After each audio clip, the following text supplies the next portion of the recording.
Hello friends, आप सभी का फिर से स्वागत है। तो आज का ये वीडियो बहुत ख़ास है। क्योंकि आज हम बात करने वाले हैं कि किसी भी बैंक एग्ज़ाम के पहले वो 4 महीने हमें क्या और किस तरह पढ़ना है, जिसकी बदौलत हम कोई भी एक बैंक एग्ज़ाम क्रैक कर सकें। तो ये वीडियो बहुत ख़ास होने वाला है और शायद लंबा भी होने वाला है, बट हम कोशिश करेंगे कि हम पूरी की पूरी बात कह सकें जो हमें करनी है। चलिए, आज बिल्कुल टाइम ज़ाया नहीं करेंगे, डायरेक्टली पॉइंट पे आते हैं। तो ये है हमारा IBPS कैलेंडर। अगर आपके पास ये नहीं है तो प्लीज़ इसका एक स्क्रीनशॉट ले लीजिए, क्योंकि सिर्फ यही एक टुकड़ा कागज़ का आपको आने वाले 6 महीने में गाइड करने वाला है कि कब कब क्या क्या एग्ज़ाम होना है। ठीक है, तो अब हम बात करते हैं सबसे पहले कि अपना फ़र्स्ट एग्ज़ाम क्या होने वाला है। तो अपना जो फ़र्स्ट एग्ज़ाम होगा वो होगा RRB के ऑफिस असिस्टेंट का, जो कि होगा 7 अगस्त को। तो हम ये मान लेते हैं कि अपना जो फर्स्ट पेपर होने वाला है वो शुरू हो रहा है अगस्त में। अब बात करते हैं कि अगर हम IBPS PO को, इस पेपर को अगर स्किप कर दें, तो हमारा जो लास्ट पेपर होने वाला है वो होगा क्लैरिकल का 8 अक्टूबर को। तो अब देखिए, हमारा एग्ज़ाम शुरू हुआ था अगस्त में और ख़त्म हो रहा है अक्टूबर में। इनके बीच में आपको सिर्फ और सिर्फ लगता हो कि 3 महीने, बट ये सिर्फ काम 2 महीने का है। अगस्त के 7 से अक्टूबर के 8 तक, यानी कि अगस्त से सितंबर, सितंबर से अक्टूबर, 2 महीने आपको एग्ज़ाम के फेस में रहना है। ठीक है, लेकिन इस 2 महीने के पहले जो 4 महीने हैं आपके, अप्रैल, मई, जून और जुलाई, ये आपको 4 महीने इतनी मेहनत करनी है कि आपका ये 2 महीने बहुत अच्छे से कॉन्फिडेंटली निकल जाए और आप बिल्कुल एक बिलीफ में रहें कि हाँ, आपका एक एग्ज़ाम क्रैक हो जाएगा। ठीक है, तो अब एक बार हम फिर देखते हैं। देखिए, आपका ये RRB का पेपर शुरू होता है 7 अगस्त को, और इसका जो मेंस होगा वो होगा 24 सितंबर। और साथ ही हम बात करें, या फिर ऐसा बात करना चाहिए कि पहले आपके जो प्रीलिम्स हैं वो कब कब हैं। ठीक है, 7 देखिए आपका इसमें office assistant plus officer scale 1, दोनों के प्रीलिम्स आपके 7 अगस्त को शुरू होकर के 21 को ख़त्म हो जाएंगे। उसी तरह अगर बात करें क्लैरिकल की, तो IBPS क्लैरिकल में 28 अगस्त के आसपास शुरू होगा आपका प्री, और 4 सितंबर के आसपास में ख़त्म हो जाएगा। उसके बाद देखिए, सितंबर के बाद आपका जब मेंस शुरू होगा तो सब साथ में होगा। ऑफिसर स्केल 1, ऑफिसर स्केल 1 के बाद है ऑफिस असिस्टेंट। हाँ, तो ये आपका 24 सितंबर से लेकर के 1 अक्टूबर, और फिर इसका मेंस जो आपके IBPS क्लैरिकल का मेंस है वो है 8 अक्टूबर। तो आप देखिए, इतना अच्छा से प्लान किया गया है अपने एग्ज़ाम को। पहले आपके सारे प्रीलिम्स हो जाएंगे अगस्त से शुरू करके सितंबर के शुरुआत तक, फिर सितंबर के लास्ट से शुरू होता है आपका मेंस, और वो चलेगा अक्टूबर के पहले वीक तक। ठीक है, तो इसमें आपको ये करना है कि आपके शुरुआत के जो 4 महीने हैं, अप्रैल से लेकर के जुलाई तक, ये 4 महीने में आपको इतनी मेहनत करनी है कि आपका जो आने वाला 2 महीना है आपको ये बहुत एक रिलैक्सिंग लगे। साथ ही आपको थोड़ा सा एक ये भी लगे कि हाँ, कॉन्फिडेंस आ चुका है। कॉन्फिडेंस के बाद जो अगली चीज़ आएगी वो रहेगी आपकी स्मार्ट वर्क, कि आप वहाँ एग्ज़ाम में कैसा परफॉर्म करते हैं। आप एग्ज़ाम में बिल्कुल एक घच्चर की तरह परफॉर्म ना करके एक इंटेलिजेंट एस्पायरेंट की तरह परफॉर्म करते हैं या नहीं। ठीक है, तो इसके बाद जो पहली चीज़ हमें क्लियर करनी है वो है ये कि ये जो वीडियो बन रहा है ये बना है 2 लोगों के लिए, एक है बिगनर, एक है एक्सपर्ट। पहले बात करते हैं कि एक्सपर्ट कौन। अब एक्सपर्ट का मतलब ये नहीं है जो यूट्यूब पर बैठे हुए हैं जो सिखा रहे हैं। एक्सपर्ट का मतलब इस वीडियो में ये है, अगर आपने बैंकिंग का कोई भी एग्ज़ाम एटलीस्ट एक बार दिया हुआ है, एटलीस्ट एक बार, तो भी आप इस कैटेगरी में आएंगे। ऐसा क्यों? क्योंकि आपने अगर एक पेपर भी दिया हुआ है तो आपको एक एक्सपीरियंस है, आपको एक आइडिया है कि पेपर आता कैसा है। ठीक है, तो अगर आपने एक या एक से ज़्यादा बार एग्ज़ाम दिया हुआ है तो आप इस कैटेगरी में आएंगे। लेकिन अगर आप बिगिनर हैं, बिगिनर का मतलब क्या है, आप अगर पिछले 2 से 3 महीनों में तैयारी शुरू किए हैं, यानी कि अगर आपने शुरुआत की है जनवरी से भी, तो भी आप इस कैटेगरी में आएंगे। या फिर आपने अभी अभी तैयारी शुरू की है, या फिर आप करने वाले हैं, तो भी आप इस कैटेगरी में आएंगे। तो डरने की बात बिल्कुल नहीं है। एक फैक्ट ये कहता है कि पिछले साल की बात करें तो मैंने एक वीडियो देखा था कि जितने भी लोगों ने एग्ज़ाम क्रैक किया था लास्ट ईयर RRB का, तो उसमें से 75% लोग जो थे वो नए हैं, मतलब वो उनका फर्स्ट अटैम्प्ट था और उन्होंने फर्स्ट अटैम्प्ट में क्लियर किया था। और सिर्फ 25% ऐसे थे जो एक्सपीरियंस्ड थे, जिन्होंने पहले एग्ज़ाम दिया हुआ था और दोबारा दिए थे। तो ऐसा बिल्कुल कह सकते हैं कि हाँ, जो बिगिनर है उनके पास पोटेंशियल अच्छा खासा है। अगर वो पहले ही साल में तैयारी अच्छे से कर लेते हैं तो वो क्रैक कर सकते हैं। जो अगली चीज़ है वो ये है सिलेबस। जब हमने शुरू किया था तब हम 2-4 वीडियोस देखे थे हमने, और उस टाइम पे हमें बहुत अच्छे से समझाया गया था, असल में बहकाया गया था कि जो सिलेबस है वो प्री का और मेंस का अलग अलग आता है। लेकिन ये एक भ्रम है, ये भ्रम दूर करना बहुत ज़रूरी है। हमने जब एग्ज़ाम्स देने शुरू किए तब हमें बात पता चली कि सिलेबस प्री का और मेंस का बिल्कुल सेम रहता है। बस डिफरेंस कहाँ पे आता है? लेवल ऑफ क्वेश्चन में। तो आज के बाद हम भी ये बात गांठ बांध लेते हैं कि हाँ, जो सिलेबस है हमारा वो प्रीलिम्स का और मेंस का अलग नहीं होता है। हमें प्रीलिम्स के पहले ही अपना पूरा सिलेबस कंप्लीट करना है, क्योंकि सिलेबस सेम रहेगा, बस जो क्वेश्चंस होंगे प्रीलिम्स में वो थोड़े इजी होंगे, मेंस में वही क्वेश्चंस थोड़े घूम फिर के टफ हो जाएंगे। ठीक है। सिलेबस के बाद जो अगली चीज़ आती है वो ये कि सिलेबस है क्या। बहुत लोगों ने हमसे पूछा था कि मैथ्स में, रीजनिंग में क्या क्या पढ़ना होता है, क्या सब कुछ पढ़ना होगा, या फिर क्या पेपर फोल्डिंग भी आता है, या फिर और कुछ चीज़ें पूछी गई थी हमसे रीजनिंग में, खास करके कि रीजनिंग में ये भी आता है वो भी आता है। तो इसका एक सिंपल सा तरीका ये था कि आप पिछले 3 साल का पेपर चेक कर लिए होते तो आपको ये सवाल नहीं पूछना पड़ता। लेकिन चलिए, ये एक छोटा सा बस एक ओवरव्यू होगा कि इस पेपर में क्या क्या सिलेबस है, कैसा कैसा रहता है। अगर आप चाहें तो उन सारे ही सेक्शंस के लिंक ऊपर आपको हर सेक्शन में विजिबल होंगे। आप चाहें तो उन सेपरेट सेक्शंस को देखने के लिए उन वीडियो लिंक्स पर क्लिक कर सकते हैं। तो जो पहली चीज़ आती है वो है मैथ्स। आप चाहें तो एक स्क्रीनशॉट ले सकते हैं, ये है सिलेबस। अगर आप ये सिलेबस कर लेते हैं तो आपका 99% कोर्स मैथ्स को लेकर के ख़त्म हो जाएगा। आप चाहें तो आपको एक लिंक ऊपर दिख रही होगी, वो लिंक पे आप क्लिक कर सकते हैं, उसमें पूरा एक मैथ्स का ही सिर्फ और सिर्फ बात किया गया है। अगली चीज़ जो आती है वो है रीजनिंग। रीजनिंग में भी आप चाहें तो देखिए, एक स्क्रीनशॉट ले लीजिएगा। रीजनिंग का सिलेबस सिर्फ इतना है, इसमें ना पेपर फोल्डिंग है, ना कुछ है, ना कुछ भी नहीं है। आपको अगर सिर्फ और सिर्फ रीजनिंग का बैंकिंग के लिए पढ़ना है तो आप सिर्फ इतना सिलेबस कर लीजिए, आपका 99% कंप्लीट हो जाएगा। क्यों? क्योंकि इसमें आपका क्रिटिकल रीजनिंग भी इंक्लूडेड है। ठीक है। अगली चीज़ जो आती है वो है इंग्लिश। इंग्लिश में बहुत लोगों ने मुझसे पूछा था कि आपको बुक पढ़ना है या नहीं, या फिर आपको ग्रामर के लिए क्या पढ़ना चाहिए। तो इसको हम आगे बात करेंगे, लेकिन एक छोटी सी बात ये कि इंग्लिश में आपको सिर्फ इन 3 चीज़ों पे फोकस करना है। पहला है आरसी, कैसे करना है आगे बात करेंगे। वोकैब्स एंड फिलर्स कैसे करना है आगे बात करेंगे, और ग्रामर के लिए स्पेशली क्या करना है इस पर भी आगे बात करेंगे।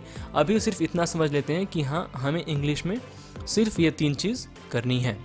अगली चीज़, आप चाहें तो एक लिंक ऊपर दिख रहा होगा इंग्लिश के लिए, आप देख सकते हैं, उसमें सिर्फ और सिर्फ इंग्लिश के सेक्शन की बात की गई है डिटेल में। अगली चीज़ जो है वो है जनरल अवेयरनेस एंड बैंकिंग। इसमें भी आपको सिर्फ 3 चीज़ें करनी हैं। आप चाहें तो इसका लिंक ऊपर देख सकते हैं, वो डिस्क्रिप्टिवली पूरा बताया गया है जीए के बारे में।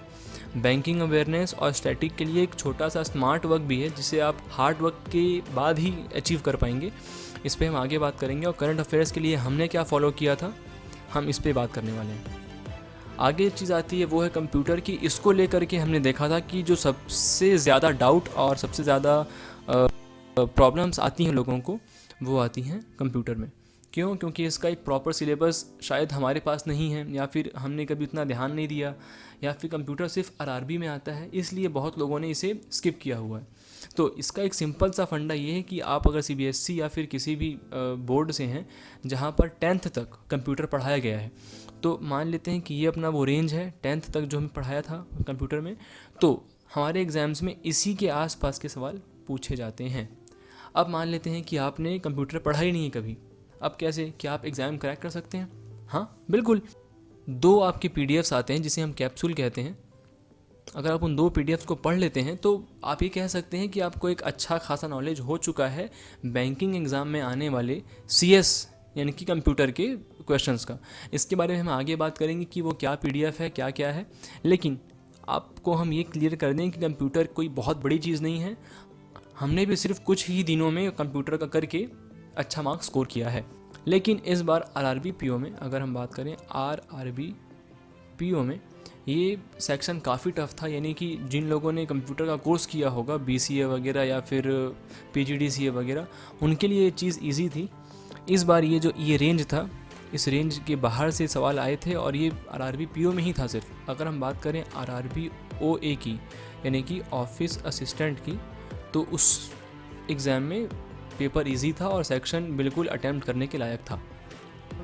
अब यहाँ से हम बात करने वाले हैं कि जिन्होंने अभी शुरुआत की है पिछले कुछ महीनों में या फिर अब करने वाले हैं, उनका क्या प्लान होना चाहिए, उन्हें क्या कैसे पढ़ना है, इस पे हम बात करने वाले हैं। तो जो चीज़ सबसे पहले आती है वो ये है कि आपको सिलेबस कंप्लीट करना है आने वाली 3 महीनों में।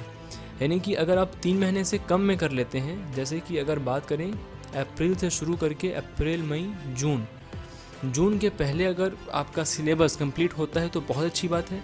अगर नहीं हुआ तो एट मैक्सिमम आपको जून के लास्ट तक में आपका सिलेबस कंप्लीट कर लेना है। उसके बाद आपके पास बचेगा जुलाई, तो आपको जुलाई में रिवीजन करना है और मॉक्स देने हैं। आप जुलाई में अपना सिलेबस कंप्लीट करने अगर बैठने वाले हैं तो आप बाकियों से बहुत पीछे रह जाएंगे। तो आपको एट मैक्सिमम जून के लास्ट तक में अपना सिलेबस कंप्लीट करना है और उसके बाद जुलाई में रिवीजन और साथ ही मॉक टेस्ट। तो अगर हम बात करते हैं कि टारगेट हमको दिया गया है 3 महीने में कंप्लीट करने का, और अगर हम मान लेते हैं कि हम अभी शुरू कर रहे हैं, तो हम क्या करने वाले हैं, कैसे करने वाले हैं। हमें हर दिन 8 घंटे की पढ़ाई करनी होगी, और वो किस तरह से, 3 घंटे मैथ्स, 3 घंटे रीजनिंग और 2 घंटे या 1 से 2 घंटे इंग्लिश। अब बात करते हैं पहले मैथ्स की। तो 3 घंटे में आपको क्या कैसे करना है, तो 3 घंटे को आप बांटिए 2 जगह, 2 घंटे और 1 घंटे में। पहले के 2 घंटों में आपको अरिथमेटिक करना है। आप शुरू कर लीजिए परसेंटेज से, जैसा कि हमने पहले बात किया था। पहले आप परसेंटेज पढ़ेंगे, फिर कुछ अगला चैप्टर, फिर अगला, ये करके, और फिर इसके 2 घंटे के बाद आपके पास जो 1 घंटा बचेगा, इसमें आपको प्री की डीआई और आपका नंबर सीरीज़ और क्वाड्रेटिक इक्वेशन और सिंप्लीफिकेशन वगैरह, आपको ये सब चीज़ करनी है। तो आप अगर ऐसे हर दिन करते हैं तो आप ये मान लीजिए कि आप आने वाले 2 से ढाई महीने में आपका मैथ्स कंप्लीट कर लेंगे, सिर्फ हर दिन 3-3 घंटे पढ़ के। ठीक है, ये बात हो गई आपके मैथ्स की।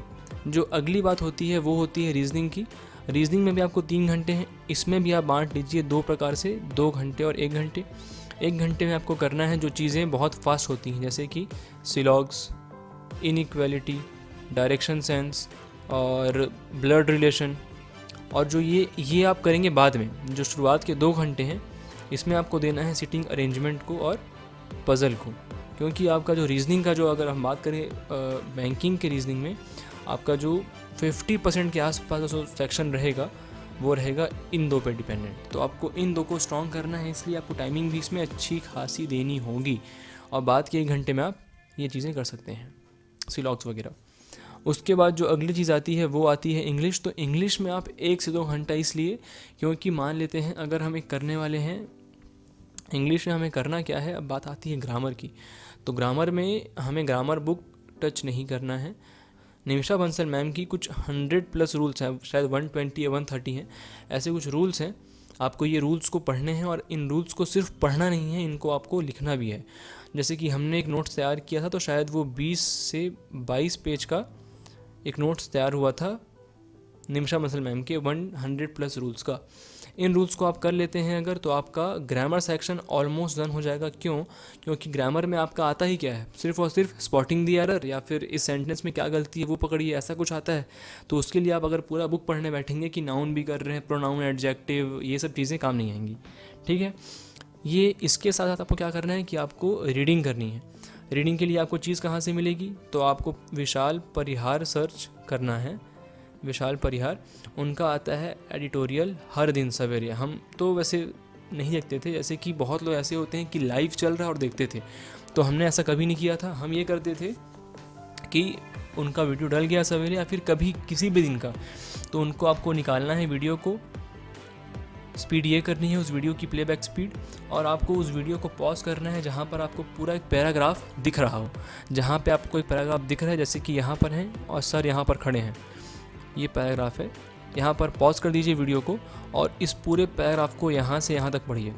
पढ़ लिए, फिर प्ले करिए, फिर एक जगह कुछ ऐसा आएगा जब जो ये इतना जो पैराग्राफ है आपका ऊपर चला जाएगा, और जो नीचे का फ्रेश पैराग्राफ है फिर शुरुआत से ऐसा आएगा और सर यहाँ कहीं पे खड़े होंगे। फिर पॉज करिए, फिर पढ़िए। आपको जहाँ जो सेंटेंस में दिक्कत हो उस सेंटेंस को प्ले करिए कि सर क्या बता रहे हैं, सर का क्या कहना है। उसके सिवा आपको सिर्फ और सिर्फ यही करना है कि आपको दिन में 2 वीडियोस देखने हैं, 2 वीडियोस देखने हैं विशाल परिहार सर के, और 2 वीडियोस में आप कम से कम 4 एडिटोरियल पढ़ सकते हैं। ये आपका हो गया रीडिंग का, प्लस आपका हो गया ग्रामर का। वोकैब को लेकर के आगे हम और बात करने वाले हैं, उसको रोकते हैं अभी, ठीक है। तो इस प्रकार से आप अपना 3 महीने में अपना पूरा सिलेबस मैथ्स का, रीजनिंग का, इंग्लिश का कंप्लीट करने वाले हैं, इंक्लूडिंग ईच एंड एवरीथिंग, ठीक है। जो अगली चीज़ आती है वो ये कि आपको इन चीज़ों को करने के बाद या फिर इन चीज़ों को करते करते में इस चीज़ पे फोकस करना है। आपको पिछले कम से कम 3 साल के पेपर निकालने हैं सारे एग्ज़ाम्स के, चाहे वो आरआरबी ऑफिस असिस्टेंट या आरआरबी पीओ हो, या फिर आईबीपीएस पीओ हो, या फिर आरबीआई का हो, या फिर कुछ भी हो, जो भी एग्ज़ाम्स आप बैंकिंग के देने वाले हैं या फिर चलते हैं जिनको आप फोकस कर रहे हैं। जैसे कि हमने फोकस किया था आरआरबी पीओ को और आईबीपीएस क्लरिकल को, और हमने इस एग्ज़ाम के अकॉर्डिंग खुद को एक शेड्यूल में बांधा हुआ था कि हाँ हमें इस लेवल तक करना है, ये क्वेश्चंस पे फोकस करना है, इन क्वेश्चंस को स्किप करना है। तो इस प्रकार से आपको प्रीवियस ईयर के 2 से 3 साल के पेपर निकालने हैं और उनको प्रॉपरली स्टडी करना है कि आप कैसे क्या पढ़ने वाले हैं। अब मान लीजिए कि आपके पास 3 साल के आईबीपीएस पीओ के पेपर हैं, इनको आप स्टडी कैसे करेंगे? ऐसा नहीं कि आप पहले 1 साल का पूरा पढ़े फिर अगले साल का, ऐसा नहीं। अब मान लीजिए कि ये 3 साल का पेपर है, इसमें इंग्लिश, मैथ्स, रीजनिंग और जीए सब दिया हुआ है।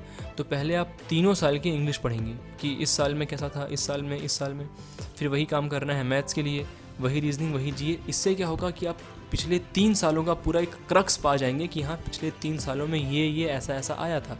जब वो सेक्शन हो जाए फिर अगले में आए। और जैसे कि आप मान लीजिए कि फॉर एग्जांपल आप 2019 के पेपर चेक कर रहे हैं इंग्लिश के, तो एक कॉपी तैयार करिए, उस कॉपी में लिखिए कि हाँ इंग्लिश में अगर 40 मार्क्स का 35 क्वेश्चंस थे, 35 क्वेश्चंस में आपको कितने क्वेश्चंस आरसी के थे, कितने क्वेश्चंस स्पॉटिंग दी एरर थे, या फिर कुछ मैच द कॉलम था, जो भी था, ऐसे एक लिस्ट तैयार करिए। ये आपकी बात हो गई 19 की। फिर वही काम करिए 20 के लिए, वही काम करिए 21 के लिए। आपको ये शुरुआत में आपका शायद ये मुश्किल से 2 दिन का काम होगा। आपका ये 2 दिन आपको आने वाले 2 महीने में पूरी अच्छी तरह से गाइड करने वाला है कि हाँ आपको किस तरफ जाना है, किस तरफ नहीं जाना है, ठीक है। इस बात के बाद जो अगली चीज़ आती है वो है रिवीजन। ये हमने रोक के रखा था। देखिए अब बात कर लेते हैं कि मान लेते हैं हमारा जून के लास्ट में सिलेबस हो गया ख़त्म। अब ऐसा नहीं है कि अब सिलेबस हो गया तो ख़त्म करते हैं। अब आपको एक खुद से एक प्रॉमिस करना है कि हाँ चलो मुझे एक कंप्लीट सिलेबस पता तो है, लेकिन फिर भी मुझे एक बार खुद को दोबारा टाइम देना है 20 से 25 दिन का। इन दिनों में आपने जो जहाँ से पढ़ा है, मान लीजिए कि आपने एक बुक फॉलो की होगी मैथ्स के लिए, रीजनिंग के लिए आपने कुछ अगर बुक फॉलो नहीं किया है तो आपने वीडियोस देखे होंगे, तो आपको स्पेशली मैथ्स के लिए तो ये करना ही पड़ेगा कि आपने जो चीज़ें पढ़ी हैं, जो चीज़ें सीखी हैं, आपको उन चीज़ों को दोबारा करना है। और ऐसा नहीं है कि आपने ये पढ़ा है तो हाँ ये मुझे आता है, आगे बढ़ाते हैं। आपको जो चीज़ आती भी है उसके बाद भी आपको एक दोबारा रिवीजन करना है, और इसका बहुत अच्छा यूज़ होगा। हमने देखा था अपने टाइम पे, हमने भी कोर्स कंप्लीट कर लिया था शायद 2.5 महीनों में। उसके बाद हमने खुद को 20-25 दिन दिए थे सिर्फ और सिर्फ जो पढ़ा है उसको दोबारा पढ़ने के लिए। अगर आप रोज़ उसको 2-2 घंटे में भी करेंगे तो वो डेफिनेटली हो जाएगा। साथ में आपको इस रिवीजन के साथ साथ अपने मॉक्स भी कंटिन्यू करने हैं। क्योंकि मंथ आ चुका होगा जुलाई, और इसके अगले महीने में आपका एग्ज़ाम है। तो आपको अपना प्री का जो वो है हैबिट है वो छोड़ना नहीं है। प्री के मॉक्स देते रहने हैं, वीकली मेंस भी देना है, और साथ ही आपको प्रैक्टिस भी करनी है अपने रिवीजन के लिए, ठीक है। जो अगली चीज़ आती है वो ये कि करंट अफेयर्स कैसे कब से करना है। तो अगर हम बात करते हैं, ये देखिए, ये अगर हम बात करें तो हम बात कर रहे हैं इसके अकॉर्डिंग। जब हमारा एग्ज़ाम जो है मेंस का वो होने वाला है सितंबर के लास्ट में, अक्टूबर के फर्स्ट में, तो हम उसके लिए ये बात कर रहे हैं। आप इसे अगर आप समझें तो एसबीआई का जो एग्ज़ाम है वो इसके पहले होने वाला है। हम सभी जानते हैं कि एसबीआई का एग्ज़ाम इन सभी एग्ज़ाम्स के पहले होगा, और नोटिफिकेशन कभी भी आ सकती है, अप्रैल मंथ में कभी भी। तो आपको एसबीआई के लिए, एसबीआई जेए के लिए मई से नहीं पढ़ना पड़ेगा, आपको पढ़ना पड़ेगा अप्रैल से। लेकिन अगर हम बात करें IBPS के लिए, जिसका एग्ज़ाम मेंस का, अब चाहे हम वो RRB का हो चाहे वो IBPS का ही क्यों ना हो, वो आपके अक्टूबर के फर्स्ट वीक से लेकर के सितंबर के लास्ट वीक से लेकर के अक्टूबर के फर्स्ट वीक में होने वाला है। और हमने ये बात पहले भी शेयर की थी कि आपको आपके मेंस के 4 से 4.5-5 महीने का पढ़ना पड़ता है, वो मोर देन सफिशेंट होता है। तो अगर हम बात करते हैं मई से, तो आप देखिए मई, जून, जुलाई, अगस्त, सितंबर के लास्ट में होगा। तो देखिए 1 2 3 4 5, आपको लगभग 5 महीने का GA तैयार हो चुका होगा। अगर आप शुरुआत करते हैं कब से? मई से। अगर मई मंथ में आप शुरू करेंगे तो हमारा ये मानना है कि आप डेफिनेटली GA के लिए जितना आप कर सकते हैं उतना कर लेंगे। तो आपको ये शुरू करना है मई मंथ से। इसलिए अभी आपके पास अप्रैल है, अप्रैल में आप जितना अच्छा हो सकता है, जितना कुछ आप एक्स्ट्रा कर सकते हैं अपने इस सेक्शन में, कंप्लीटिंग द सिलेबस में, आप उसमें कर लीजिए। ठीक है, ये बात हो गई। इसमें अब क्या क्या कैसे करना है GA में, ये हम आगे बात करेंगे। जो अगली चीज़ आती है तो वो है प्री और मेंस के मॉक्स। तो अगर हम बात करें कि अगर हम बात कर रहे हैं अप्रैल मंथ से और हमारा सिलेबस कंप्लीट नहीं हुआ है बट अभी कंप्लीशन के कगार पे है, तो हम प्री के मॉक्स शुरू कर देंगे। क्योंकि हम भी जानते हैं कि अगर प्री में 35 क्वेश्चंस आते हैं, 35 में से 20 से 25 क्वेश्चंस अरिथमेटिक के नहीं होते हैं, वो आपके होते हैं स्पीड मैथ्स। तो आपको एक हैबिट बन जाएगी। ठीक है, तो आपको प्री मॉक्स अभी आप ये कर लीजिए कि आप वीकली 3 मॉक दे रहे हो प्रीलिम्स के। ठीक है, अब बात करते हैं मेंस के लिए। तो मेंस में तो ऐसा है कि आपने अभी कुछ उतना पढ़ा नहीं है, अभी आपका अरिथमेटिक उतना स्ट्रांग नहीं हुआ है, आपने कुछ पहले का कंप्लीट नहीं किया है। तो ऐसा करिए कि मेंस मॉक को भी आप वीकली 1 दीजिए। और आपको पता होना चाहिए कि आपका अभी सिलेबस कंप्लीट नहीं हुआ है, तो कम मार्क से डीमोटिवेट नहीं होना है। ठीक है, आपको वीकली 1 मॉक देना है और 1 मॉक में जो सिलेबस आपने कंप्लीट कर लिया है, जैसे कि मान लीजिए आपने परसेंटेज कर लिया है, तो परसेंटेज के जो क्वेश्चंस आए हैं आप देखिए वो करने लायक हैं तो ठीक, नहीं हैं तो ठीक। आपने कुछ अगर नहीं किया है तो आप उस क्वेश्चन को देख लीजिए कि हाँ जो क्वेश्चन है ये किस प्रकार का आता है। अगर हम बात करने वाले हैं प्रॉफिट लॉस की, तो प्रॉफिट लॉस में क्वेश्चन किस प्रकार का आता है आपको एक आइडिया तो हो ही गया होगा। ठीक है, तो इस प्रकार से, इसलिए मैंने कहा कि वीकली अभी से आप सिर्फ 1 करिए। जैसे ही आपका सिलेबस कंप्लीट हो जाता है जून के लास्ट में या उसके पहले, उसके बाद आप वीकली 2 से 3 मॉक शुरू कर देंगे जब तक आपका प्रीलिम्स करीब है। आपका जब प्रीलिम्स हो गया तो आपको ये भी करना पड़ेगा कि आप 2 दिन में 1 मॉक दे रहे हों। जब एग्ज़ाम बहुत पास है तो आपको दिन में पर डे 1 मॉक भी देना पड़ेगा, लेकिन अभी वो दिन दूर है तो उस पर हम अभी बात नहीं करेंगे। ठीक है, तो ये बात हो गई आपकी प्री और मेंस के मॉक की, कि आपको प्री का मॉक शुरू कर देना है अभी आज से ही। हर 2 दिन में आप 1 दीजिए और उसको अच्छी तरह से एनालाइज़ कीजिए, क्योंकि आपका मॉक देना उतना सही नहीं है जितना कि आपका उसका एनालाइज़ करना है। अगली चीज़ क्या आती है? Practice strategy. ये चीज़ें बहुत अच्छी तरह से आपको समझनी पड़ेंगी कि आपको शुरुआत के 2 से 3 महीने आपको शायद पढ़ने में थोड़ा सा लगे कि यार चलो ठीक है कुछ नया सीख रहे हैं। 2 से 3 महीने के बाद वो चीज़ जो एक फेस आता है वो ये होता है कि आप इसी चीज़ को पढ़ के बोर हो चुके होते हैं। और मान लीजिए आपका परसेंटेज या फिर आपका सीटिंग अरेंजमेंट ये आप कर चुके हैं, तो अब आपको प्रैक्टिस करने में जो एक बोरियत फील होगी वो शायद आपने कभी फील नहीं की होगी। इसलिए आपके लास्ट के इन 4 महीनों में, आपके जो लास्ट के तीसरे और चौथे महीने होंगे, ये आपको बहुत अच्छी तरह से यूटिलाइज़ करना है, क्योंकि आपका यही टाइम होगा प्रैक्टिस करने का। आपको प्रैक्टिस में बिल्कुल भी ढील नहीं देनी है कि यार मुझे आता है ये कितने बार पढ़ूंगा। ऐसा भी होता है कि आपको सिंप्लीफिकेशन के क्वेश्चंस करने पड़ेंगे रोज़, जो कि हम शायद क्लास 2 और 3 में करके छोड़ चुके होते हैं।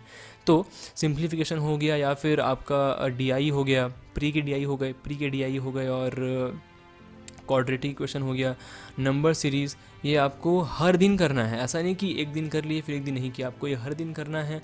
साथ ही आपको अरिथमेटिक के जो प्री के क्वेश्चंस हैं जो आप मॉक्स में करने वाले होंगे, आपको उन सब की प्रैक्टिस करनी है। अब रीजनिंग की बात करें तो आपको सीटिंग अरेंजमेंट करना है, सिलॉक्स वगैरह आपको रोज़ करने हैं। DI मैथ्स की बात हो गई। और रीजनिंग की बात करें तो रीजनिंग में आपको अब ये देखिए, आप बात करते हैं रीजनिंग की, तो रीजनिंग में आपको सीटिंग अरेंजमेंट, पज़ल, ये आपको हर दिन अच्छी तरह से करना है, खासकर प्री लेवल का। क्योंकि प्री में आपको पज़ल्स और अरेंजमेंट 2.5 से 3 मिनट में करने होंगे।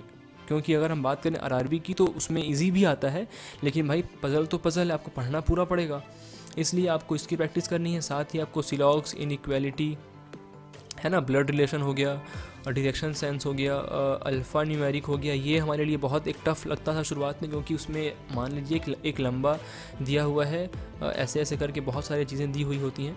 अब उसमें बोलता है कि 18th फ्रॉम लेफ़्ट, अब ये ऐसे ऐसे गिनने में ही टाइम वेस्ट हो जाता है। तो आपको एक कॉन्फिडेंस होना चाहिए कि आप जब गिन रहे हों ऐसा करके, तो आपका वो एक्यूरेटली 18th पे ही आप लैंड करें, ना 17 पे ना 19 पे। तो इसकी प्रैक्टिस होने पे ही आपको कॉन्फिडेंस आ पाएगा। ठीक है, यहाँ पर बात हो गई बिगिनर की। अब हम बात करने वाले हैं एक्सपर्ट्स की, या फिर इसको एक्सपर्ट ना बोल के आप कह लीजिए एक्सपीरियंस्ड लोगों के लिए। तो जो बिगिनर हैं उनके लिए भी ये वीडियो काम की होगी, वो भी देख सकते हैं। ठीक है, तो अगर हम एक्सपर्ट्स के लिए बात करें तो जो फर्स्ट चीज़ आती है वो है प्रीवियस ईयर पेपर। अब देखिए यहाँ पर हमने अपना सिलेबस का नाम क्यों नहीं लिया, क्योंकि आप एक से ज़्यादा बार एग्ज़ाम दे चुके हैं, तो आपको सिलेबस का ऑलमोस्ट अच्छा खासा आइडिया होगा कि आपको क्या कैसे करना है। तो आपको सबसे पहले क्या करना है, मान लीजिए आप ये वीडियो अभी देख रहे हैं या फिर कभी भी देख रहे हो, तो वीडियो ख़त्म होने के बाद आपको 2 से 3 साल का पेपर निकाल के स्टडी करना है कि वो क्या चीज़ें आ रही हैं जो आपने शायद पढ़ी नहीं हैं, या फिर ऐसी क्या क्या चीज़ें हैं जो शायद आप पढ़ चुके हैं बट उसका पैटर्न हल्का अलग आ रहा हो। ऐसी कुछ चीज़ें हैं जो आपको समझनी पड़ेंगी, ताकि वो जो गलतियाँ आपने लास्ट टाइम की थी वो आप इस बार ना करें। ठीक है, तो आपको सबसे पहला काम क्या करना है कि आपको निकालना है वो पेपर्स जो आप जिस भी एग्ज़ाम का फोकस कर रहे हो। ठीक है, उसके बाद जो नेक्स्ट चीज़ आती है वो है रिवीजन। जो चीज़ अभी हमने बात की वही चीज़ आपके लिए भी है। आप चाहे जितना भी कुछ पढ़ चुके हों, आपको एक रिवीजन करना है मैथ्स का, रीजनिंग का और इंग्लिश का तो होता ही रहता है। आप आरसी करते रहते हैं, एडी करते रहते हैं। एडी से मेरा मतलब एडिटोरियल का था। अब मान लेते हैं कि रिवीजन में आपने बहुत कुछ किया हुआ है, तो आपको अब सोर्सेज की दिक्कत हो रही है कि हम रिवीजन के लिए क्या करें। तो जैसा कि हम भी अभी रिवीजन कर रहे हैं, अभी हम भी इसी फेस में हैं, तो रिवीजन को लेकर के हमने 2 बुक्स, ये देखिए एस क्वांट और ये एक पज़ल की बुक, दोनों ये बुक अड्डा की है। ये कोई प्रमोशन नहीं है, ये इसका हमने कोई लिंक या फिर हमने किसी भी तरह का एक अमेज़ॉन का एफिलिएट मार्केटिंग नहीं किया है। ये हमने सिर्फ बुक के फ़ोटोज़ यहाँ पर लगाए हुए हैं आपके समझने के लिए। अगर आप हमसे पूछें तो हम रिवीजन के लिए इन 2 बुक्स को यूज़ कर रहे हैं, और ये बुक अभी हमने पहला ही शुरू किया था। इसका एक अभी हम फर्स्ट चैप्टर कर रहे हैं, इसका अभी हम शुरू करने वाले हैं। इसे हम शुरू इसलिए कर रहे थे क्योंकि एक रिवीजन के लिए एक प्रॉपर एक स्टडी चाहिए होती है हमें कि हम किस चीज़ को पढ़ें। हम हर बार वही चीज़ नहीं पढ़ सकते जो हम पहले पढ़े हुए हैं। और इस बुक अगर हम बात करें अगर रीजनिंग बुक की, तो रीजनिंग बुक में ख़ास ये है कि इसमें हर चीज़ आपको दी हुई है सिस्टमेटिक वे में, यानी कि सर्कुलर अरेंजमेंट, फिर स्क्वायर बेस्ड, फिर लीनियर, फिर स्टैक वाले जो आते हैं वो सब। तो ये चीज़ें एक दी हुई हैं सेपरेटली, तो वो चीज़ें हमें अच्छी लगी। साथ ही जो एस क्वांट का बुक है, इसमें क्वांट्स की जो चैप्टर्स दिए होते हैं, इसमें लेवल 1, लेवल 2, फिर कुछ मेंस का है और फिर प्रीवियस ईयर का है। तो अभी हम ऐसा कर रहे हैं कि लेवल 1, 2 कर रहे हैं और प्रीवियस ईयर कर रहे हैं। मेंस को हमने रोक के रखा है क्योंकि इसमें थोड़ा हमें हार्ड लगा, और इसमें ऐसा नहीं कि ये सिर्फ आरआरबी के लिए है, ये बुक एसबीआई पीओ के लिए भी है। तो इसमें जो मेंस भी है तो वो उस लेवल के आसपास का है, तो हमने मेंस को स्किप किया हुआ है। लेवल 1, 2 कर रहे हैं और प्रीवियस ईयर कर रहे हैं। आप जैसा आपको सही लगे आप कर सकते हैं। आप चाहें तो बुक फॉलो करें, ना चाहें तो ना करें। आपको कुछ अगर और बुक मिल रही है रिवीजन के लिए तो आप वहाँ से करें, बट आपको कुछ ना कुछ करके रिवीजन कम्प्लीटली दोबारा करना है। जो अगली चीज़ आती है वो है करंट अफेयर्स। ये बात कॉमन है यहाँ पर, चाहे वो बिगिनर हों चाहे वो एक्सपर्ट हों। आपको करंट अफेयर्स मई मंथ से करना है। आप चाहें अगर तो आप अप्रैल से भी कर लीजिए, आपकी पूरी इच्छा है भाई, आप जो चाहें कर लें। लेकिन आप अगर हमसे पूछें तो हम इस महीने से करने वाले हैं, क्योंकि आपके एग्ज़ाम्स को हम अगर देखें तो वो आपको कम से कम 5 महीने पहले का तैयार हो जाएगा अगर हम शुरुआत करते हैं मई मंथ से तो। लेकिन एसबीआई को लेकर के वो आप मिक्स ना करें। एसबीआई का एग्ज़ाम इससे पढ़ने से नहीं होगा, आपको एसबीआई के लिए अप्रैल से पढ़ना पड़ेगा। ठीक है, अगली चीज़ जो आती है वो ये मेंस मॉक। अब मैंने यहाँ पर प्री के मॉक्स की बात क्यों नहीं की, क्योंकि हम सभी जानते हैं कि प्री में हमारा अगर हमें आइडिया है पहले के एग्ज़ाम्स का, तो प्री हमारे लिए उतना बड़ा डील नहीं है। अगर अगस्त में आपकी प्रीलिम्स हैं तो अगर हम जुलाई से भी ले करके बैठते हैं इसे, तो जुलाई के एक महीने में हम प्री को इतनी अच्छी तरह से स्ट्रॉन्ग कर लेंगे, प्री के एग्ज़ाम्स को, कि हमें वो उसमें दिक्कत नहीं आएगी। जहाँ पर हम अटक रहे हैं वो चीज़ है मेंस। तो हमें जिस चीज़ में दिक्कत है तो हम उस चीज़ की प्रैक्टिस करेंगे। तो मेंस को लेकर के आपको ये करना है कि मान लीजिए अभी अप्रैल से हम शुरू करते हैं, तो आपका अप्रैल से शुरू हो चुका होगा रिवीजन। तो रिवीजन के साथ साथ आप वीकली 2 मॉक्स दीजिए। मेंस की बात है ना, ये मेंस की बात हो रही है। जैसे आपके एग्ज़ाम्स करीब आते जाएंगे तो आपको मेंस के मॉक्स बढ़ाते जाने हैं, और लास्ट में जब एग्ज़ाम बहुत करीब होगा तो आपको पर डे 1 मॉक देना पड़ेगा। और ये चाहे बिगनर हो उसे भी, और चाहे आप एक्सपर्ट हो तो उन्हें भी, सबको ही करना होगा। तो जिस चीज़ में आपको दिक्कत हो रही है, अगर आप एक्सपीरियंस्ड हैं, आपका प्रीलिम्स में दिक्कत नहीं है, तो मेंस को लेकर के आपको पढ़ना पड़ेगा। जो अगली चीज़ आती है वो ये है प्रैक्टिस स्ट्रैटेजी। अब इसमें हम एक चीज़ और जोड़ना चाहेंगे कि बहुत लोग हमसे पूछते हैं कि प्रैक्टिस हम मेंस की कैसे करें। तो इसके लिए मुझे एक ब्लैंक जगह चाहिए होगा, ये है। देखिए अभी हमने जब वीडियो इसके पहले कुछ अपलोड किए थे तो उसमें बहुत से क्वेश्चंस ऐसे आ रहे थे कि हम मेंस के लिए क्या पढ़ें, प्रैक्टिस कहाँ से करें। तो देखिए मेंस को एक बहुत बड़ा कोई पहाड़ नहीं है। अब सब सोचते हैं कि मेंस कैसा क्या होगा। देखिए तो मेंस को आप ये समझ लीजिए कि आपको मेंस में सिर्फ वो चीज़ों में फोकस करना है जो चीज़ एग्ज़ाम डिमांड करती है। जैसे अगर 3 या फिर 4 वेरिएबल पज़ल है, तो हम सभी जानते हैं कि एग्ज़ाम में ये 5 क्वेश्चन का आएगा। इसका value 2 marks for each question होगा, यानी कि 10 मार्क्स के आपके ये क्वेश्चन आने वाले हैं। तो आप एक काम करिए, इस क्वेश्चन को मान लीजिए आप एग्ज़ाम में आप सोचते हैं कि करने वाले हैं, तो भी आपको लगभग आधे घंटे लग जाएंगे। मान के चलते हैं कि आपको आधे घंटे लगने वाले हैं। तो हमने ये किया था कि हम ऐसे बड़े क्वेश्चंस को स्किप कर दिए थे कि हाँ, जो ऐसे कुछ बहुत 3-4 वेरिएबल के आएंगे उन्हें हम स्किप करके जो बाकी क्वेश्चंस हैं उन पे फोकस करेंगे। ठीक है। तो जो एक चीज़ आती है वो ये कि मेंस के लिए हमें क्या कैसे पढ़ना है। तो हम मेंस के लिए एक मान देते हैं क्या कि यहाँ पर हम बात करेंगे यूट्यूब की, यहाँ पे हम बात करेंगे मॉक्स की।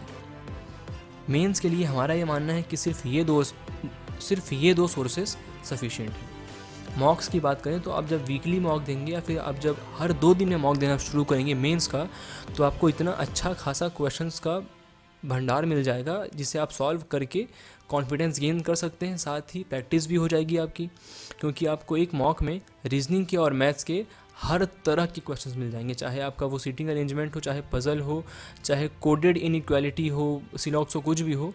और उसी तरह से आपको यहाँ पे मेंस की DI और जो मेंस के आपके क्वेश्चंस आते हैं स्पीड मैथ्स के 1-2 और अरिथमेटिक वगैरह के, इवन जो आपके केसलेट्स होते हैं, आपको ये सब कुछ मिल जाएगा। ये सिर्फ बात हुई मॉक्स की। अब आप बोलेंगे कि हम तो मॉक हफ्ते में 1 बार दे रहे हैं। तो अब बात करिए यूट्यूब की। आप जिस तरह से यूट्यूब में सर्च करते हैं ना कि प्रीलिम्स के लिए हमें अरेंजमेंट्स दिखाए जाएँ, पजल्स दिखाए जाएँ, आप वही तरह से सेम सर्च कर लीजिए कि mains DI for IBPS PO, या फिर आपका जो भी होगा कि seating arrangement for SBI JA, या फिर जो भी आपका है, ऐसा आप सर्च करिए और आपको ऐसे ऐसे वीडियोस मिलेंगे जिसमें आपको इतना अच्छा कंटेंट मिल जाएगा, वो भी जो आपको फ्रीली अवेलेबल है। आपको उसमें 1 रुपया इन्वेस्ट नहीं करना है, आपको सिर्फ और सिर्फ क्वेश्चन सॉल्व करने हैं। आपको अगर वीडियो अच्छा लगे तो आप सॉल्व करें, ना लगे तो वीडियो चेंज कर दें। तो आपको अगर आप हमसे पूछें तो किसी भी तरह का एक कोर्स या फिर PDFs वगैरह आते हैं बड़े बड़े जो आपको ख़रीदने पड़ते हैं, इसकी कोई ज़रूरत नहीं है। आपको YouTube और मॉक टेस्ट इतना कुछ प्रोवाइड कर देते हैं फ्री में, जो आपको मॉक टेस्ट फ्रीली अवेलेबल नहीं होगा, आपको मॉक टेस्ट बाय करना पड़ेगा। लेकिन हाँ, मॉक टेस्ट आपके लिए तो आप वैसे भी ख़रीदने ही वाले थे, तो मॉक टेस्ट प्लस आपका YouTube तो फॉर फ्री है। तो इन चीज़ों को अच्छी तरह से यूज़ करें, आपको डेफिनेटली बहुत कुछ मिल जाएगा आपको जो चाहिए था।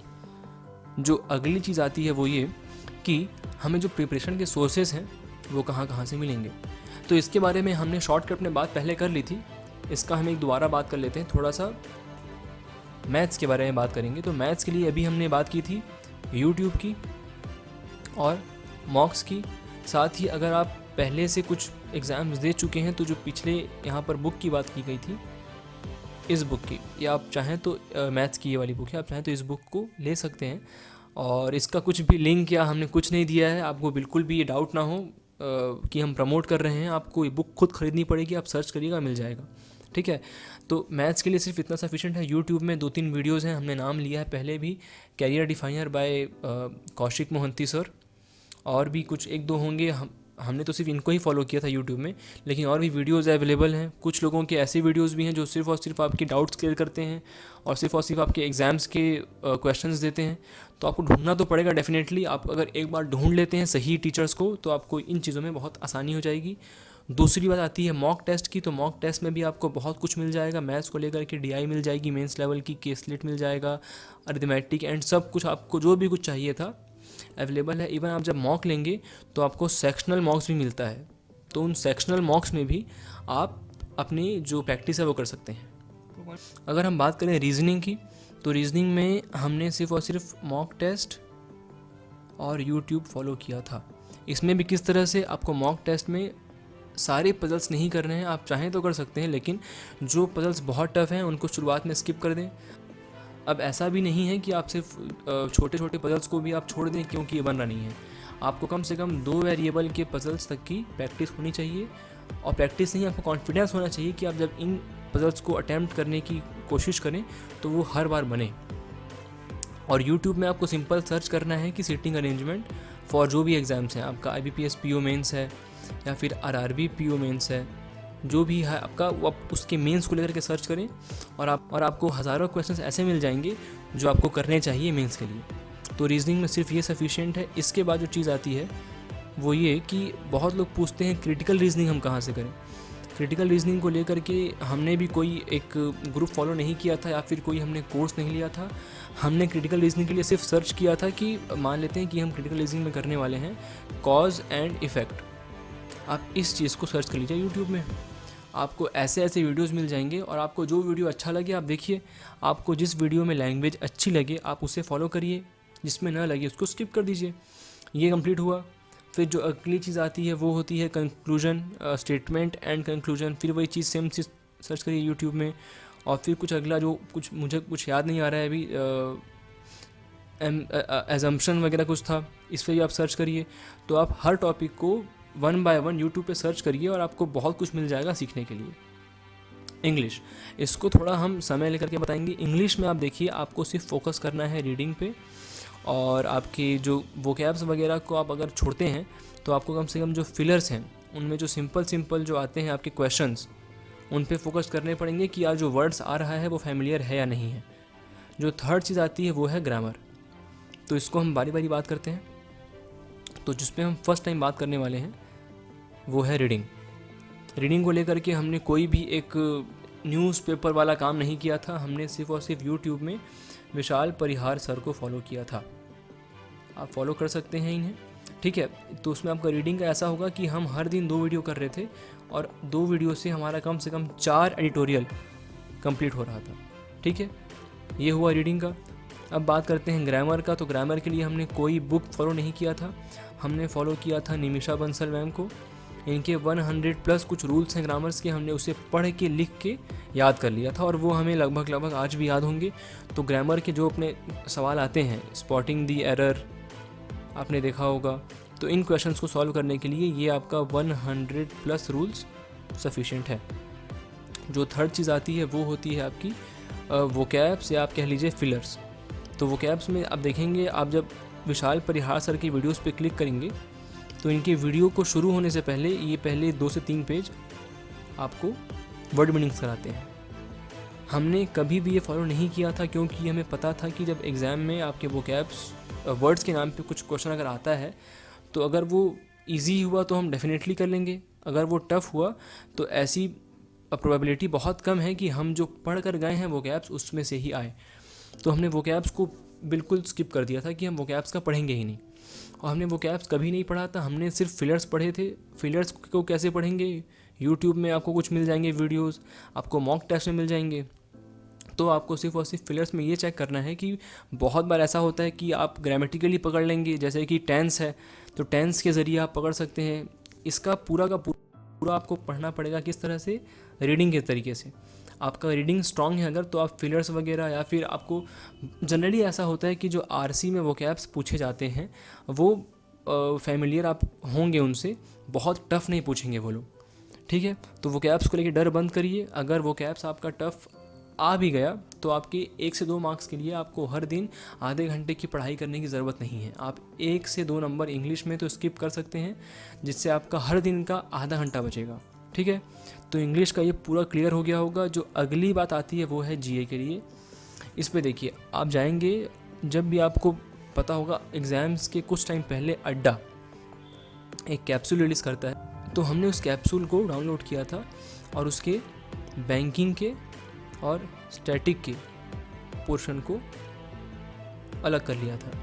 तो आप भी आज चाहें तो कर सकते हैं। आप अड्डा के किसी भी कैप्सूल को डाउनलोड करें और उसके बैंकिंग अवेयरनेस जो शायद 20 पेज के आसपास होंगे, और स्टैटिक का जो शायद मुझे याद नहीं है, लेकिन हाँ स्टैटिक का 1 बाय 1 आप देख सकते हैं कैसा क्या रहेगा। ये लास्ट में आपको मिल जाएगा, लास्ट में आपको ये भी मिल जाएगा, लास्ट में आपको ये मिल जाएगा। इसे आप बिल्कुल काट कर अलग रख लें और आपको सिर्फ इतना पढ़ना है। हमने स्टैटिक में सिर्फ इतना पढ़ा था जो हमने अड्डा में देखा है, हमने बैंकिंग के लिए भी सिर्फ इतना ही पढ़ा जो हमने अड्डा में देखा है। इतना कर लेने से आपका जो बैंकिंग अवेयरनेस है और जो आपका स्टैटिक पोर्शन है वो कुछ हद तक कंप्लीट हो जाएगा। उसके बाद जो बात आती है आपकी जनरल अवेयरनेस की, जिसे हम करंट अफेयर्स कहते हैं। तो करंट अफेयर्स के लिए सोर्सेज क्या क्या होने चाहिए। हमने करंट अफेयर्स के लिए सिर्फ 2 सोर्स फॉलो किया था, एक था अड्डा और एक था अफेयर्स क्लाउड, और हमने दोनों की पीडीएफ्स भी पढ़े थे। आपको करना ये है कि मान लीजिए आप शुरू कर रहे हैं मई मंथ से, ठीक है, तो आपको मई से ऐसा करना है कि आपको हर दिन अड्डा के और अफेयर्स क्लाउड के नोट्स को तैयार करना है कि हर दिन न्यूज़ क्या आ रही है। इसको लेकर के हमने एक डिटेल्ड वीडियो बनाया हुआ है, आपको एक ऊपर लिंक दिख रही होगी, आप चाहें तो उसे देख सकते हैं। तो आपको हर दिन वो हर दिन आपको नोट्स तैयार करने हैं वीडियोस के। उसके बाद जैसे आपका 1 महीना कंप्लीट होगा तो अड्डा का जो रहता है मंथली पीडीएफ वो फॉर फ्री अवेलेबल है। अफेयर्स क्लाउड के लिए आपको एक कुछ लेना पड़ता है, कुछ आपको फ़ीस पे करनी पड़ेगी ताकि उसका आप मंथली पीडीएफ ले सकें। तो हमने वो किया हुआ था। तो आपको इसके और इसके मंथली पीडीएफ्स पढ़ने हैं, साथ ही आपको इसके हर दिन का नोट्स तैयार करना है, उसे याद करना है हर दिन के वीडियो से। ठीक है, इतना कर लेने से आपका मई मंथ से करंट अफेयर्स रेडी हो चुका होगा, नोट्स वाइज भी, और आपने पीडीएफ्स भी इसके कर लिए होंगे। इसके बाद जो बैंकिंग अवेयरनेस का आपने पीडीएफ था वो पढ़ लिया होगा, साथ ही जो स्टैटिक का पोर्शन था आपने वो कर लिया होगा। आपको स्टैटिक के लिए एक काम और करना है कि मान लीजिए, थोड़ा सा साफ करते हैं पहले, मान लीजिए इतने ही सेक्शन में बात करते हैं, ठीक है। अब मान लीजिए कि आपने आज एक नोट्स तैयार की जिसमें कि एक जिक्र हुआ रशिया का, कि रशिया में यूक्रेन में हमला कर दिया है, फिर जो भी बात है वहाँ पर। तो इसमें आपको स्टैटिक में ये करना है कि आपको रशिया और यूक्रेन, आपको इन 2 कंट्रीज़ के नाम इस न्यूज़ में दिखे, तो इन दोनों ही कंट्रीज़ के आपके पास कैपिटल और करेंसी होनी चाहिए। हमने ये काम किया था क्योंकि एग्ज़ाम्स के 5 महीने पहले जिस जगह की या फिर जिस चीज़ की बात हुई होती है, जनरली स्टैटिक पोर्शन वहीं से आता है। तो आपको इस तरह से स्टैटिक पे भी डेली वर्क करना होगा। अगली चीज़ जो आती है वो ये कंप्यूटर नॉलेज। इसको लेकर के बहुत भ्रम बना हुआ है कि बहुत टफ आता है, ऐसा है वैसा है, बहुत कुछ पढ़ना पड़ेगा। हमने सिर्फ 2 जगह से पढ़ा था। एक था अपना एक अड्डा का एक कैप्सूल आता है, हम किसी भी तरह का प्रमोशन नहीं कर रहे हैं, हम सिर्फ बता रहे हैं कि हमने क्या किया था, आपको जो अच्छा लगे आप वो करें। तो अड्डा का एक कैप्सूल आता है कंप्यूटर को लेकर के कुछ पेजेस का, तो हमने उस पीडीएफ को, साथ ही ऑलिव बोर्ड का कंप्यूटर का पीडीएफ आता है, तो हमने इन दोनों के कैप्सूल को और इसके बोल्ट को डाउनलोड किया था। और हमने सिर्फ इतना ही पढ़ा था कंप्यूटर के लिए, और हम पहले से कुछ जानते भी थे क्योंकि हम सीबीएसई बोर्ड से हैं, तो हमारा ये कंप्यूटर नॉलेज में इन 2 पीडीएफ्स को पढ़ने से काम चल गया था। आप अगर आपको लगता है कि आपको कुछ और पढ़ना चाहिए तो आप डेफिनेटली एक बेसिक बुक ले सकते हैं जो आपको अच्छी लगे। लेकिन हमने बताया था कि आरआरबी पीओ में कुछ टफ कर दिया गया था, लेकिन आरआरबी ऑफिस असिस्टेंट में जो लेवल था तो काफ़ी सिंपल था। आपने अगर सिर्फ यहाँ से पढ़ा होता तो वो काम आ जाता। साथ ही जो एक बहुत सस्ता जो एक सोर्स है कंप्यूटर के लिए वो ये है कि आप जब मॉक टेस्ट दें आरआरबी के जब आप मेंस का मॉक टेस्ट दें तो उन मॉक टेस्ट में कंप्यूटर के सेक्शन में जितने 40 क्वेश्चन हैं उन 40 के 40 क्वेश्चंस को आप याद कर लें। जैसे कि मान लीजिए 40 में से आपको 20 याद थे तो उनको छोड़ दें, अच्छी बात है। बाकी 20 को आप सेव कर लें कि हाँ बाद में कभी कुछ काम पड़े या फिर जब आपको रिवीजन करना हो तो उन क्वेश्चंस को आप ढूंढ सकें। तो इस तरह से आपको आरआरबी के हर मॉक का जो क्वेश्चन होगा कंप्यूटर सेक्शन का, उसको याद करना है, उसको सेव करके रखना है, जो आप भूल सकते हैं। तो यहाँ बात हो गई सोर्सेज की। जो लास्ट बात आती है वो है मॉक टेस्ट की। तो मॉक टेस्ट में बहुत कुछ कन्फ्यूजन है, और यूट्यूब में तो यूट्यूब असल में काफ़ी बड़ा बाज़ार है जो मॉक टेस्ट बेचता है कि आप ये ले लें वो ले लें। लेकिन हम यहाँ पर बात करने वाले हैं कि मॉक टेस्ट सही क्या होता है। तो सही का मतलब क्या है? सही से मतलब ये है कि आपको जो यूज़फुल हो, जो आपके लिए सही हो। तो हमने एक कॉम्बिनेशन चलाया था मॉक टेस्ट का, एक इजी और एक मॉडरेट। हमने कभी भी हाई लेवल का मॉक नहीं दिया क्योंकि हमने कभी इसे सही नहीं माना, ठीक है। तो अब बात करते हैं इजी और मॉडरेट लेवल की। तो इजी मॉक क्या है?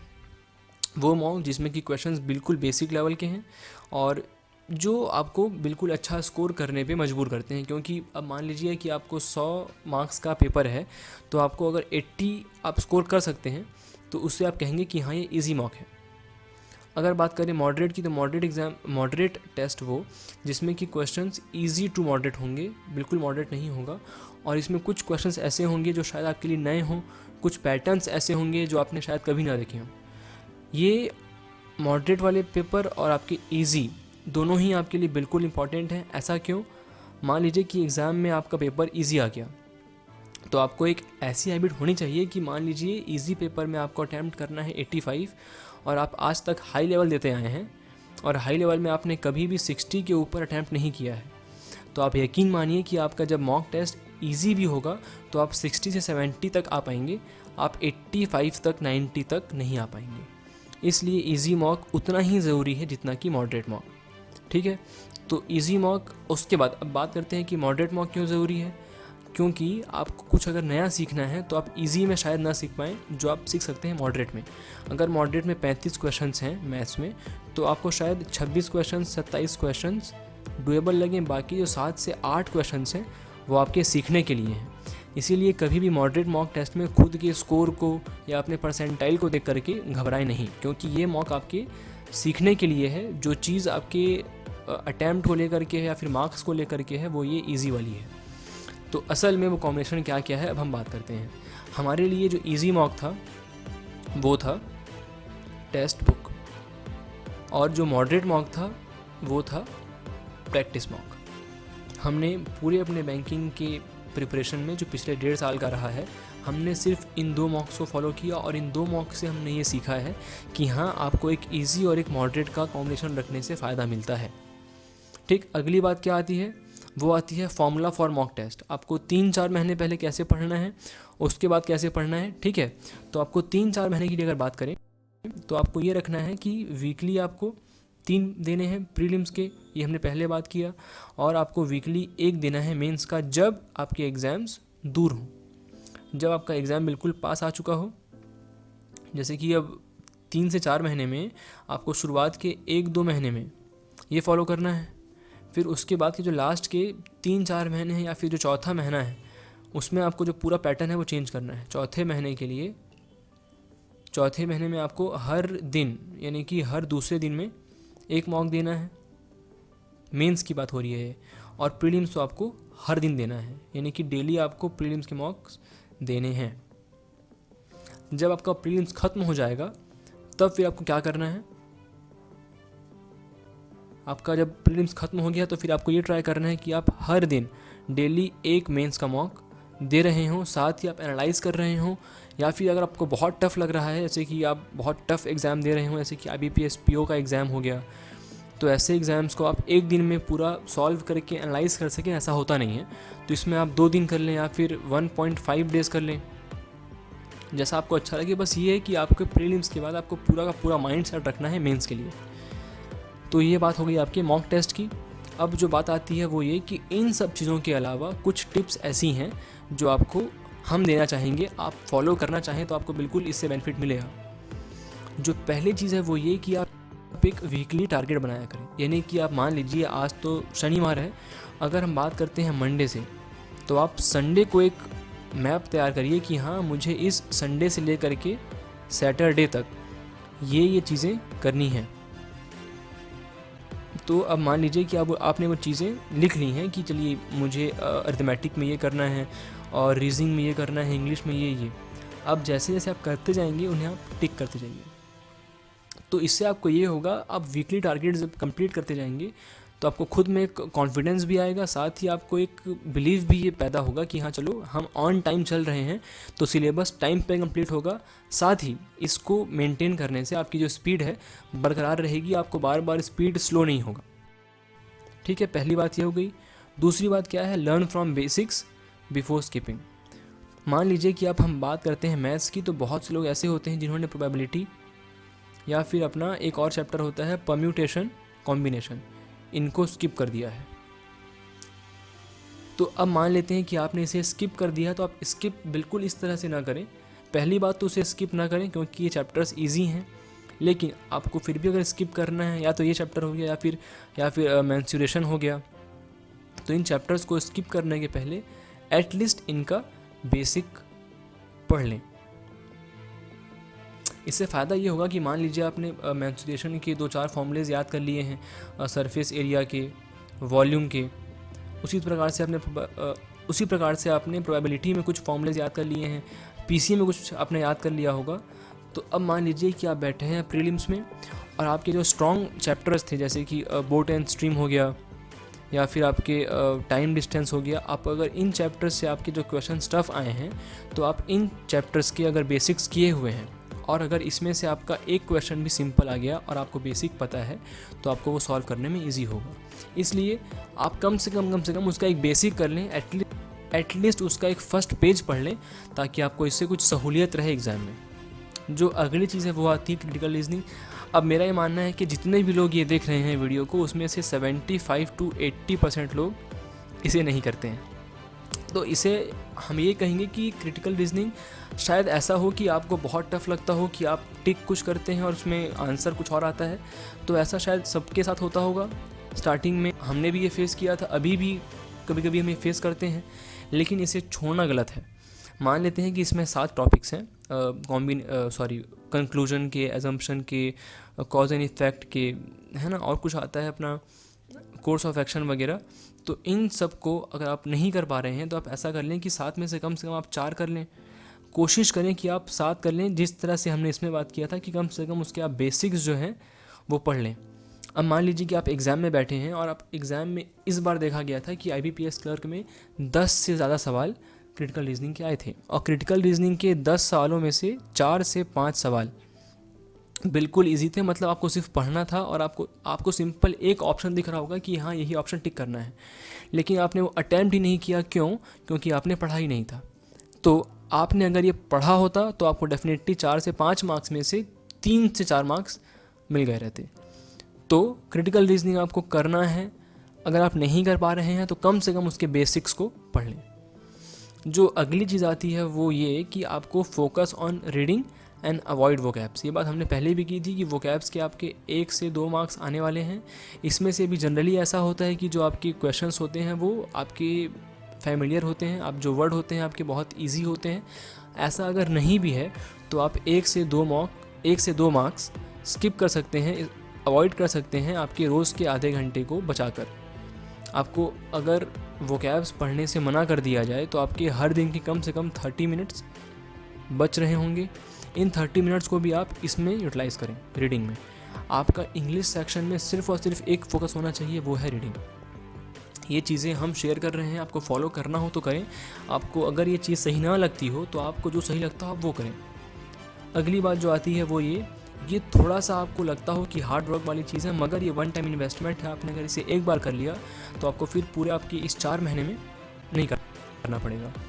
उसमें से जो फर्स्ट चीज़ है वो है बजट, जो इस साल आया हुआ है। आप इस साल के बजट को, जैसा कि आप जानते हैं कि अड्डा में गौतम सर का एक वीडियो आता है इसको लेकर के, इसे आप पढ़ लें और इसे एक नोट कर लें जैसे ये हमने किया था।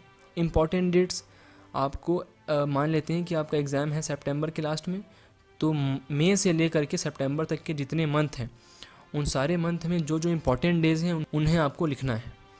लिख करके उनके डेज़ और थीम्स कब क्या क्या है आपको पूरा याद करना चाहिए। हमने किया था और हमें इसका यूज़ मिला भी। जब हमने RRB क्लरिकल का एग्ज़ाम दिया था तो कुछ मुझे याद नहीं है 14 या 15 नवंबर को ट्राइबल डे मनाया गया था, गौरव जनजाति दिवस मनाया गया था, तो हमने वो टिक किया था और शायद जिन लोगों ने पढ़ा होगा सबने टिक किया होगा। अगली चीज़ जो आती है वो है कैपिटल करेंसी। ये भी आपके 1 मार्क की आती है। तो 1 मार्क से ऐसा नहीं कि बहुत कुछ चेंज हो जाएगा, लेकिन 1 मार्क्स को लेकर के आपको पढ़ना सिर्फ और सिर्फ इतना है कि आपको जितने भी कंट्रीज़ हैं जो मतलब पॉपुलरली नोन हैं, मान लेते हैं कि 150 कंट्रीज़ हैं आपको जिनका कैपिटल करेंसी याद करना है, तो आपको 150 हर दिन नहीं करना है। आप एक मान लीजिए कि आपको हर दिन 15 करने हैं, तो आपका सिर्फ और सिर्फ 10 दिन में पूरा का पूरा कैपिटल करेंसी कंप्लीट हो जाएगा। तो इस तरह से हमने ये चीज़ें की थी, आप भी करें, आपको इससे एग्ज़ाम में बहुत बेनिफिट मिलेगा। तो आखिरकार ये वीडियो यहीं पे ख़त्म होता है। तो इस वीडियो के साथ साथ हम आपसे बिल्कुल शेयर करना चाहेंगे कि हाँ, अगर आप आने वाले 4 महीनों में ये स्ट्रैटेजी फॉलो करते हैं तो आपका एग्ज़ाम क्लियर होने वाला है। तो उस एग्ज़ाम के लिए, उन सारे एग्ज़ाम्स के लिए आप सभी को ऑल द बेस्ट। और अब हाँ, हम बिल्कुल कहना चाहेंगे कि कीप सपोर्टिंग अस। आपका बहुत अच्छा खासा प्यार मिल रहा है हमें, बस ये प्यार देते रहें और साथ ही हमें सब्सक्राइब करें ताकि आने वाले वीडियोस की अपडेट आपको मिल सकें। और आपको अगर हमारा ये एफ़र्ट अच्छा लगा हो तो हमें अप्रिशिएट करने के लिए हमें लाइक करें और इस वीडियो को शेयर करें। साथ ही हमने ग्रुप बनाया हुआ है टेलीग्राम में, उसका लिंक हमने डिस्क्रिप्शन में दिया हुआ है, तो उस ग्रुप को ज्वाइन करें। और एक बार दोबारा कहना चाहूँगा कि हाँ, प्लीज़ हमें सब्सक्राइब करें। आगे और भी बहुत सी वीडियोज़ आने वाली हैं जो बिल्कुल एक हेल्पफुल वीडियो होगी, और सारे ही उन वीडियोस के अपडेट पाने के लिए आप प्लीज़ सब्सक्राइब करें। और अपना जो सपोर्ट है हमें आप सब्सक्रिप्शन करके ही बता सकते हैं। तो तब तक के लिए thank you so much for watching and all the best for your upcoming exam.